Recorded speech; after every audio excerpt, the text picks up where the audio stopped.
hallo meine lieben Freunde. Heute ist eigentlich ein Info-Video, weil es geht um Folgendes.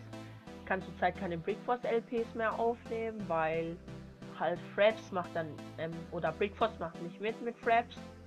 Ich habe gesucht nach anderen Aufnahmeprogramme, doch alle haben mir nicht gefallen, außer Shadowplay, aber Shadowplay kann ich mir leider nicht installieren, da die, wie soll ich sagen, meine Grafikkartenversion nicht hoch genug ist. Ja, in diesem Video wollte ich mich auch entschuldigen, weil keine Displays gekommen sind und so weiter. Es werden auch jetzt die nächsten Tage keine kommen, weil ich eine Lösung finden muss.